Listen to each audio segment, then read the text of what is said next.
بسم اللہ الرحمن الرحیم۔ السلام علیکم ورحمۃ اللہ وبرکاتہ۔ میرے پیارے پاکستانیوں، کیسے ہیں آپ سب لوگ؟ اللہ تعالیٰ آپ سب کو اپنی زبان میں رکھے، آپ کے والدین کو زندہ سلامت اور آپ کے سروں پہ قائم رکھے۔ اللہ تعالیٰ آپ کے والدین کو صحت والی لمبی زندگی عطا فرمائے، آمین ثم آمین۔ ایک بک سے کہانی پڑھی تھی تو بیٹھے بیٹھے آج یاد آ گئی، سوچا کہ آپ سے شیئر کروں۔ ایک شخص ہوتا ہے، اس کی بیوی کوئی 40 سال کی عمر میں فوت ہو جاتی ہے، انتقال کر جاتی ہے۔ جب وہ انتقال کر جاتی ہے تو تدفین ہونے کے بعد جو بھی معاملات ہوئے تو وہ بندہ جب تھوڑا سا ریلیکس ہوا اور اپنے کاروبار کی طرف توجہ دینے شروع کی تو اس کے دوستوں نے اور کچھ رشتہ داروں نے کہا کہ جی آپ دوبارہ شادی کر لیں۔ تو اس نے اپنے دوستوں کو اور عزیزوں کو کہا کہ دیکھیں، میری بیوی جو میرے لیے سب سے خوبصورت تحفہ چھوڑ کے گئی ہے نا، وہ میرا بیٹا چھوڑ کے گئی ہے۔ میں اپنے بیٹے کے سہارے زندگی گزاروں گا، اور میری کل کائنات میرا بیٹا ہی ہوگا، تو لہذا مجھے شادی نہیں کرنی۔ وقت گزرتا رہا، اس نے اپنے بیٹے کو اچھے اسکولوں میں پڑھایا، اپنے سینے سے لگا کے رکھا۔ بیٹا بڑا ہوا، باپ نے کاروبار کی باغ دوڑ بھی بیٹے کے سپرد کر دی اور خود زندگی کو انجوائے کرنا شروع کیا۔ کبھی دوستوں کے ساتھ گھومنے پھرنے چلا جائے، کبھی کسی دوست کے دفتر میں جا کے بیٹھ جائے، کبھی اپنے دفتر میں اپنے بیٹے کے پاس چلا جایا کرے۔ اسی طرح یہ وقت گزرتا رہا۔ ایک وقت آیا، ایک اچھے گھر سے ایک لڑکی پسند کی اور اپنے بیٹے کی شادی کر دی۔ تو شادی اس نے بڑے اچھے طریقے سے اپنے بیٹے کی تمام خواہشات پوری ہوئیں، بہت دھوم دھام سے شادی ہو گئی۔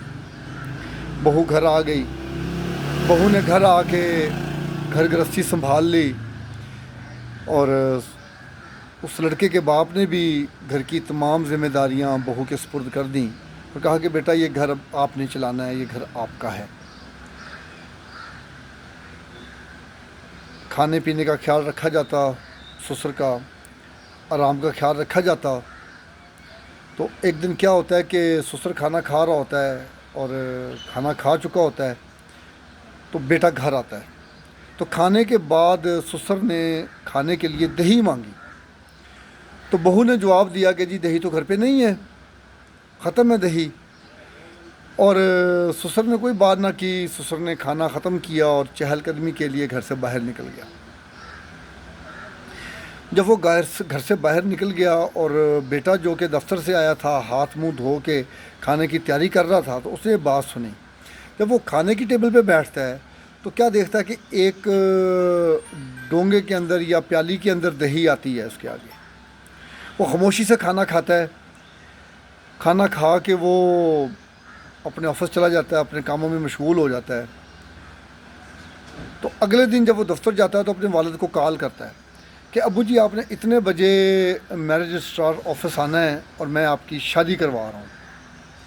تو باپ کہتا ہے بیٹا نہ تو مجھے اس عمر میں آ کے شادی کی ضرورت ہے اور نہ میری یہ طلب ہے، تو آپ میری شادی کیوں کروانا چاہ رہے ہیں؟ انہوں نے کہا نہیں ابا جی، آپ کو شادی کی ضرورت ہے، میں آپ کی شادی کروانا چاہتا ہوں، یہ میرے لیے ضروری ہے۔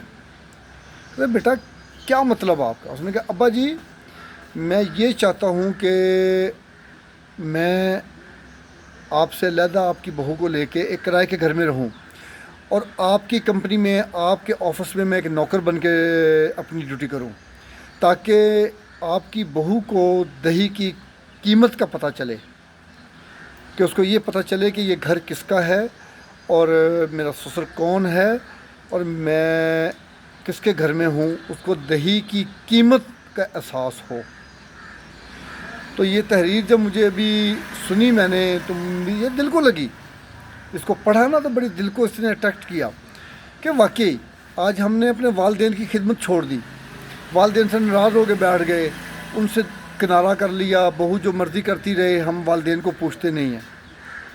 تو میری تمام دوستوں سے ایک التماس ہے کہ اپنے گھر میں اپنے والدین کی عزت کا خیال کریں، ان کی ضرورت، ان کے آرام کا خیال کریں، اور بڑے عرصے کے بعد ایسا کی تحریر نظر سے گزری ہے کہ جو ایک بیٹا اپنے باپ کے لیے سٹینڈ لیتا ہے. اس نے گھر میں لڑائی جھگڑا نہیں ڈالا, اس نے کوئی بحث نہیں کی گھر میں, لیکن اس نے اپنے باپ کی شادی کی.